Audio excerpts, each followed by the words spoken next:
staged UFO attack on Earth. We have been preconditioned by all the media for the past couple of decades to slowly but surely start accepting the existence of aliens and UFOs.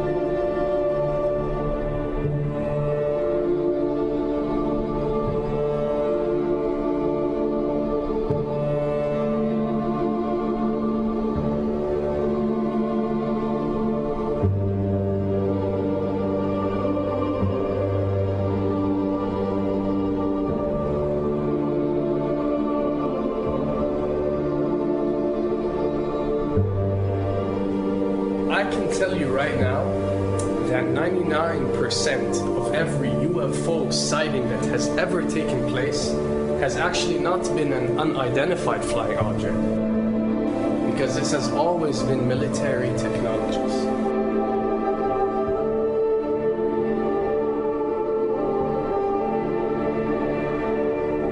Another thing I'd like to point out is surveys and questionnaires. You know, we get surveys and questionnaires all the time, sent out by the state or by the government or by our rulers and our officials and so on and so forth. Do you really think that these ruling powers care about what you think? Do you really think that they're waiting to ask you and receive your answer before making a decision? What happens with these questionnaires is that they are released. For example, what country do you think the US should attack next? And if it yields back results like 70% of the US population believe Iran is the next country that should be attacked, this is actually a study conducted for the effectiveness of the media propaganda that they are using. So when they get such results, they look at it and they be like, all right, amazing. Our media propaganda is working. We are purposely trying to manipulate people to think that Iran should be the next one, and check out the survey results. We're doing a great job in propaganda. That's what it's all about. And if the results come back and they aren't up to par, so let's say 20% want war with Iran and 80% want actual peace, they say, okay, so now we have to go and rework our media propaganda and make it more effective so these percentages change. Why am I saying this? Because of the UFO phenomenon. Since the 60s, the amount of people who believe in extraterrestrials have skyrocketed, and they're only increasing day by day in our modern world. This only confirms the success and the plans that are taking place to first manipulate you to believe in UFOs, and second, to conduct a UFO attack that is going to force the whole world to unite to fight off this enemy and accept the New World Order.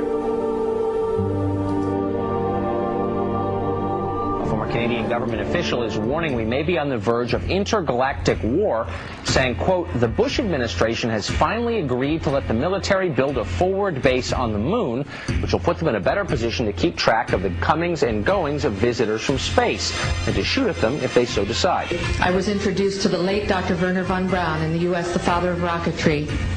In my first meeting with him, during that first 3.5 hours, he said to me, Carol, you will stop the weaponization of space, because there is a lie being told to everyone that the weaponization of space is now first being based upon the evil empire, the Russians. There are many enemies, he said, against whom we're going to build this space-based weapon system, the first of whom was the Russians, which was existing at that time.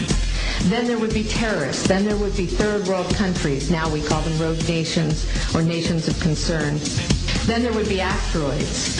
And then he would repeat to me over and over, and the last card, the last card, the last card would be the extraterrestrial threat. As a military strategist, as a person who worked on the MX missile, which I did later, he said, you will find that there is going to be a spin to find some enemy against whom we have to build space-based weapons, and now we should expect the spins, and that's the formula, except that it's all based on a lie.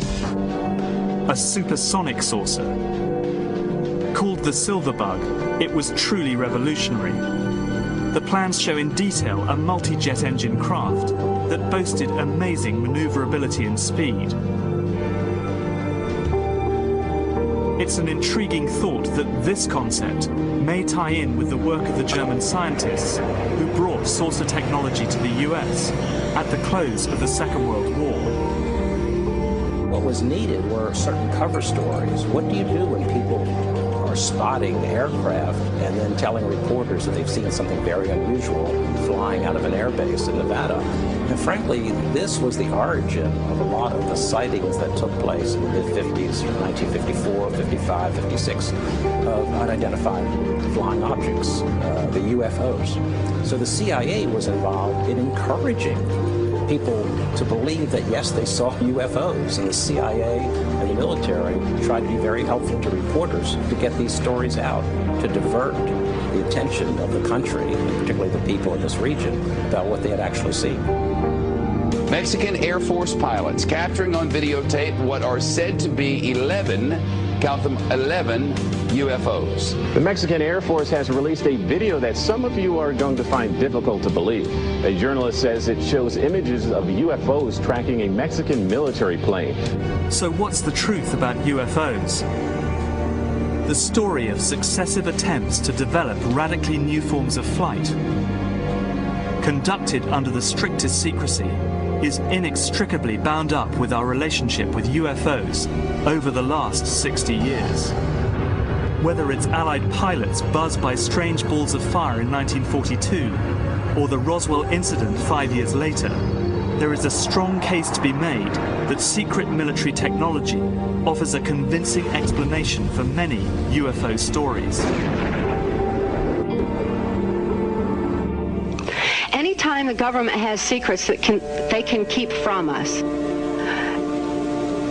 they can manipulate us by those secrets. In essence, they still remain 25 years at least ahead of us in technology, information, and knowledge, and secrets, and they are using them against us. I heard over the years many times over that the plan to usher in the New World Order would be to make all the people in this country and around the world feel totally helpless to prevent the New World Order from occurring, this world dominance plan, by saying that we had been invaded by aliens, so that we would say, oh, please, UN, come in and help us all. So bear in mind that there is a planned orchestration to get people to be submissive through a secret technology and information that they're keeping from you under the blanket of a so-called National Security Act.